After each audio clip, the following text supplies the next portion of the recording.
Not to sound like a Debbie Downer, but what happens if the Flames, miss the playoffs?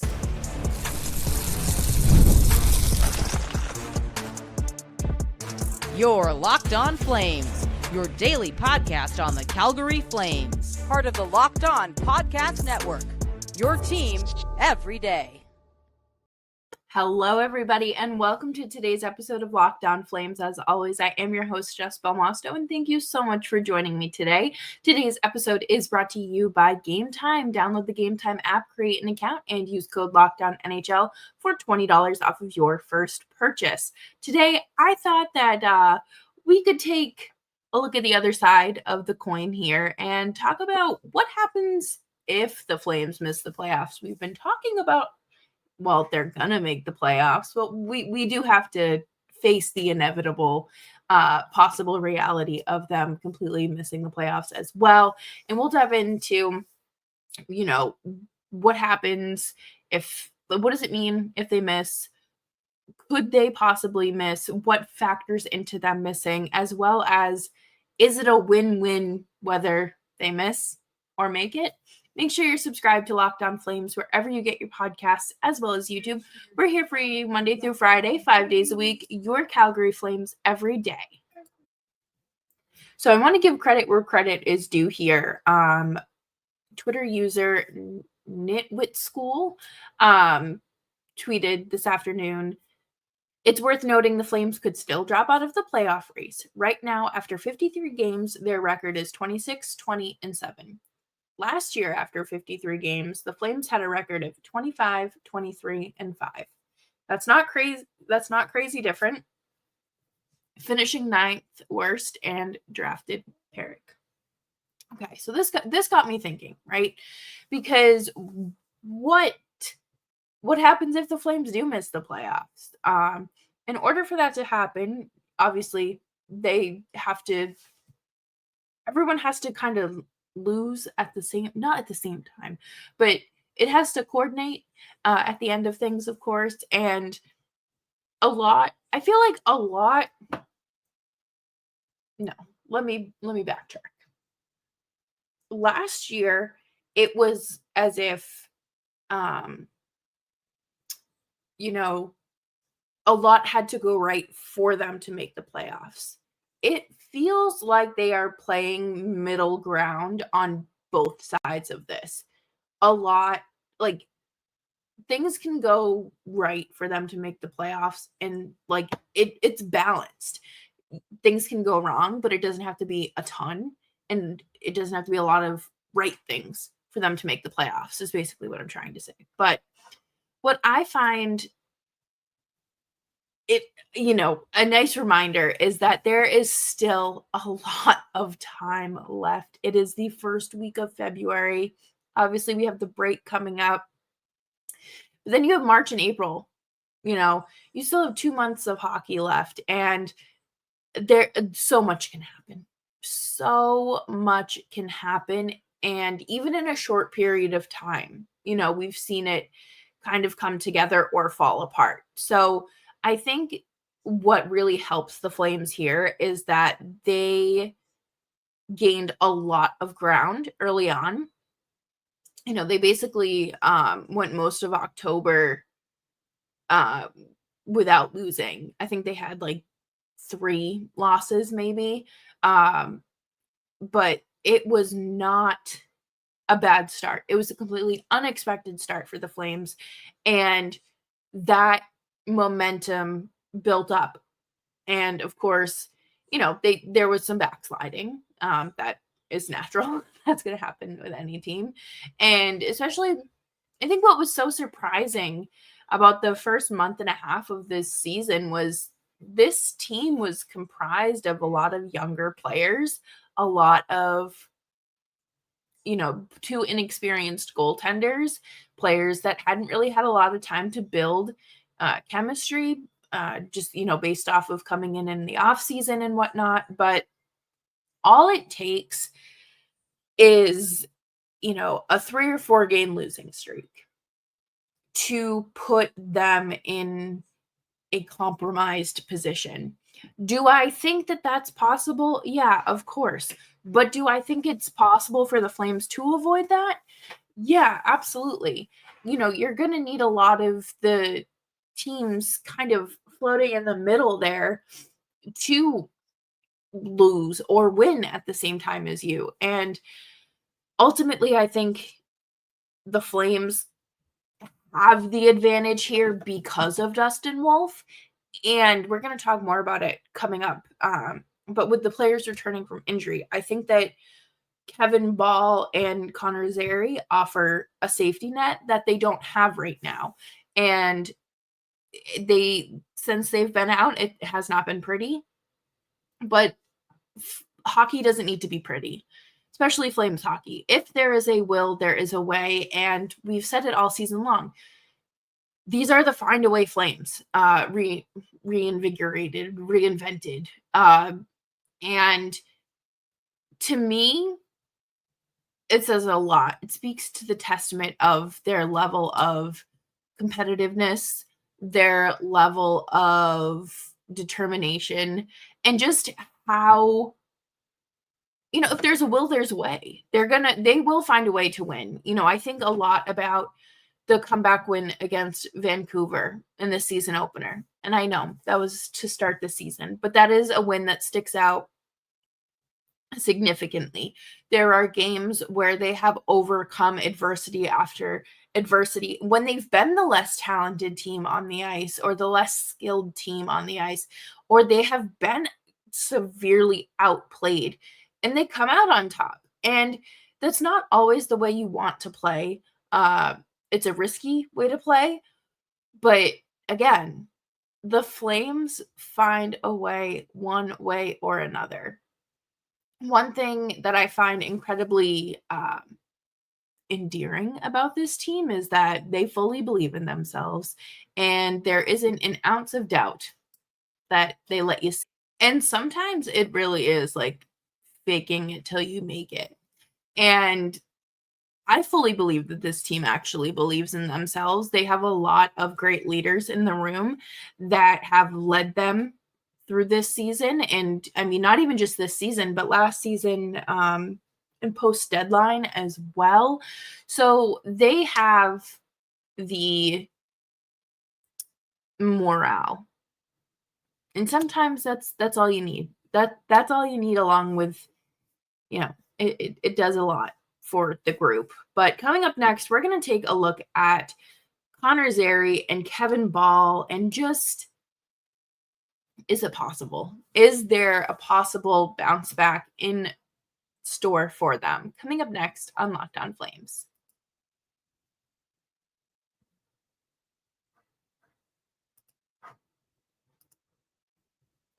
If you are like me, you love going to concerts, sporting events, live shows, you name it. And Game Time helps you find tickets without the big headache. And with Game Time Picks, it has never been easier. And let me tell you how that works. It's honestly super easy. I used it to go to multiple Flames games in the last year and have just been in and out of the app within 5 minutes. It curates the best deals so you don't have to waste time searching through endless ticket listings to find the best deal for the best tickets. The curated deals make it super easy to find great tickets at a great price. No more sifting through thousands of tickets. And, like I mentioned, I grabbed tickets through Game Time Picks to go see the Flames when they were in Montreal and when they played Edmonton early in the season. And the best part is you are covered with Game Time's lowest price guarantee. If you find a better deal somewhere else, they'll refund you 110% of the difference. Plus, your tickets are guaranteed to be delivered on time with easy cancellation options if something should come up. Take the guesswork out of buying tickets with Game Time. Download the Game Time app, create an account, and use code LOCKEDONNHL for $20 off of your first purchase. Terms apply. Again, create an account and redeem code LOCKEDONNHL for $20 off. Download Game Time today. Last minute tickets, lowest price guaranteed.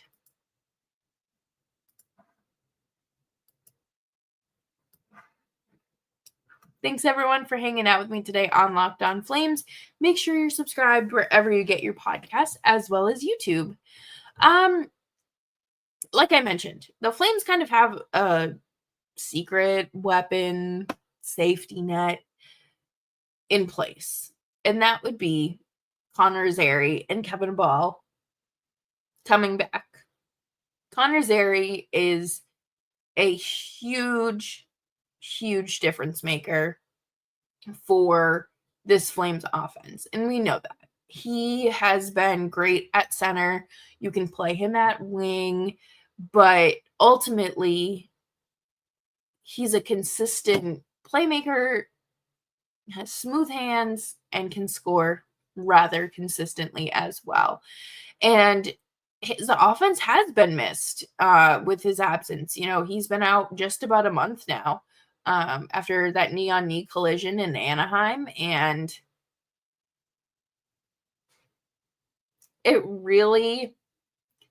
it's very frustrating because, again, you are putting all your eggs in this basket, hoping that Connor Zary is, healthy enough to come back, number one, but is picking up where he left off prior to his injury.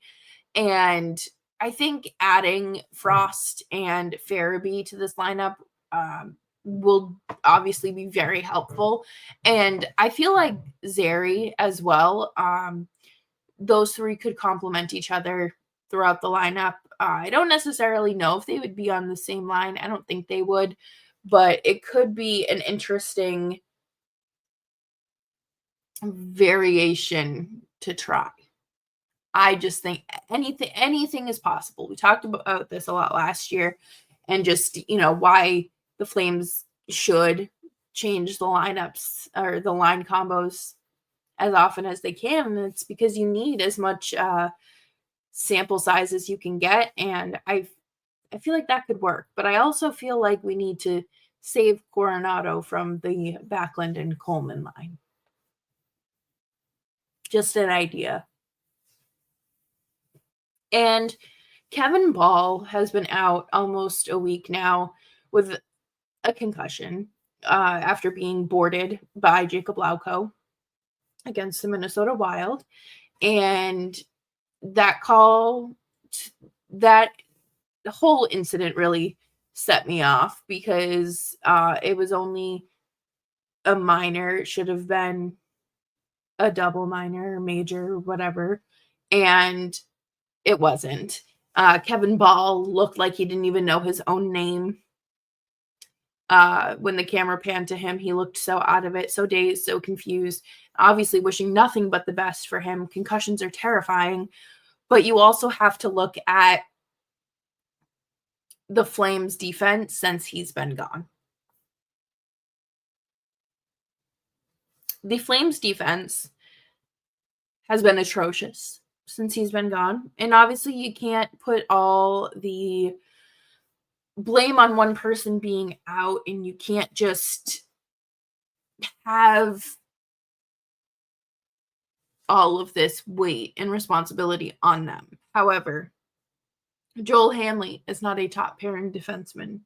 Miromanov is not a top 4 defenseman. Jake Bean has struggled a lot. Tyson Barrie is just slower. And it is obvious you are missing Kevin Bahl, and the Ilya Solyov call-up is good. I think that's good. Him not playing tonight is what it is. I mean, it's very rare that we see Ryan Huska put players in the lineup the same night they're called up for whatever reason.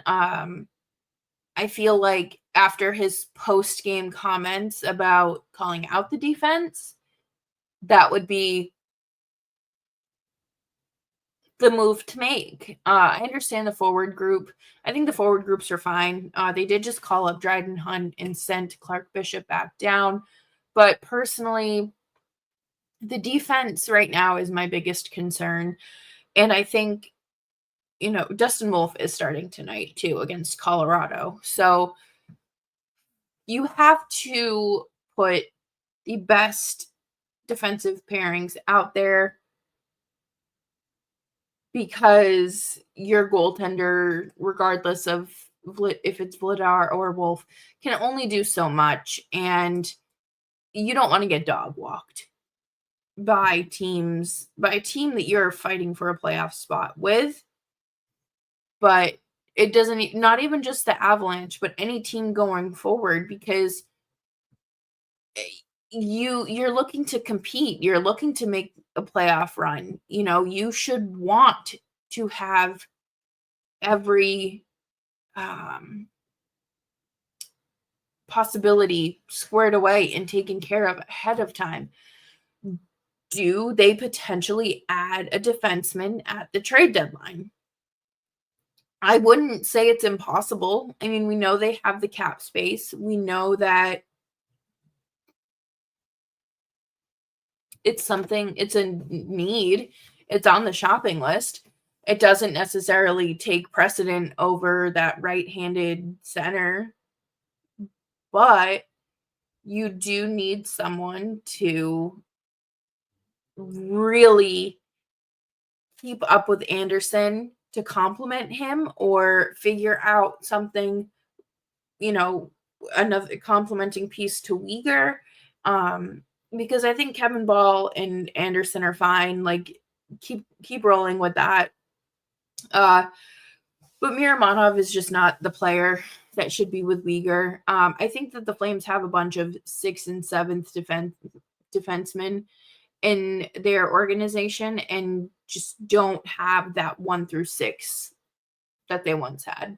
And it is a bummer. It is, I feel like debilitating is a very strong word to use there, but it's discouraging.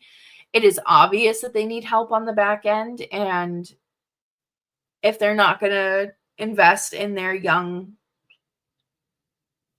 defensive prospects that they have that are ready to be called up, I don't know. I'm not really sure what the plan is there. But coming up next, we are going to talk about, the scenario where they don't make it, and what the outcome is, and just how much does it actually benefit the Flames. Coming up next here on Locked On Flames.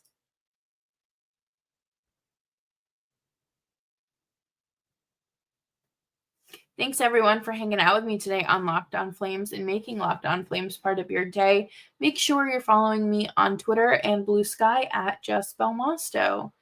So with the Flames, the expectation going into this season was to be a draft lottery team. At the start of the season, like I'd mentioned, they got off to a hot start. They were not they were outperforming and overachieving to start the season, and I don't want to say it quickly went away, but it did fizzle out and kind of plateau over time. But they were able to kind of still make up ground and win games consistently to put them in a position that they're in now, and that's a wild card spot. And you have to look at, what does it mean if they miss? How much are they missing by? I don't necessarily think this is going to be a scenario where if they lose, it's going to be losing enough to put them back in that draft lottery position. I think that they are going to be in that teens spot when they finish the season, and it's unfortunately not where they want to be, but that's okay. They do have New Jersey's first round pick this year, as well as Vancouver's. So, I mean, anything is possible with this team. We know that. We know that this team is just they're unpredictable, and they're consistently inconsistent selves. They make it difficult to project and truly predict their future, decide what side of the fence to lean on. But obviously, the higher the draft pick, the better. The Flames do have to give their first round draft pick to the Habs this year for this was in the Sean Monahan trade. So, I mean, you do have to think about that as well, but they do have more draft capital outside of the first round. But to me, I would have to argue that it is a win-win situation because, number one, if you miss the playoffs, you show ownership, you show management, you show coaching that this team isn't ready to compete, that the success throughout the year was good, but it didn't prevail when it mattered most. And I would argue that that's a pretty big deal, in my opinion. And that continues for the goal to be, we need to retool and really make some adjustments to get this team to that contending spot. However, we know that the Flames are not trading Rasmus Anderson. They have no interest in trading Kadri. They aren't trading Blake Coleman or Michael Backlund or Martin Pospisil. And those are, I'm not saying because they're untouchables or anything, but it's just nothing that's come up. So I'm under the impression they're not selling. And that's what they should be doing if they want to build a truly competitive long-term team rather than just doing this year in and year out. And I think that's why fans are frustrated because, they say they're going to be competitive again and they're not picking a direction. They're letting the players kind of steer their own ship. And it, if it is a good, 10th overall, that's pretty good too for the Flames. They need to focus on acquiring high-end talent that doesn't necessarily find itself outside of the first 15 players, draft picks. I feel like 15 might even be generous. I think back to when they drafted Matt Coronado and his progress and just how well he's progressing at this point. He is ahead of the curve. And you might get players like that. I think Dustin Wolf is another great example of those players. Connor Zary, prior to his call-up last year, he did play well, but he battled with a lot of injuries that I personally thought were going to impact his development and journey to the NHL. And I was happily around there. It's all about taking whatever comes in front of them. And I think the Flames have the ability to make the most of whatever they want. They're really good at losing in horrible fashion. They're really good at just not shooting the puck or making the same mistakes over and over and over and over again. But they're also really good at finding different ways to win. So go Flames. I am rooting for whatever makes the team happy. Personally, I really do want this team to make the playoffs. I think, with the draft lottery so far out of reach, you might as well go for it. And if you land in the mucky middle, you land in the mucky middle. It is what it is at this point. There's no there's still plenty of time for things to go south, but I don't know south enough for it to truly make a difference to the Flames. But that'll do it for me on today's episode of Locked On Flames. Thank you all so much for tuning in and hanging out with me today. You can find my work here at Locked On Flames as well as the Win column. I'm so excited to be writing for them now. It's quite the honor, but you can follow me on Twitter or Blue Sky at Just Belmosto, and I will see you later this week. Tomorrow for Friday edition of Locked On Flames. Make sure you're subscribed wherever you get your podcasts, as well as YouTube. We're here for you Monday through Friday, 5 days a week. Your Calgary Flames every day. Bye-bye.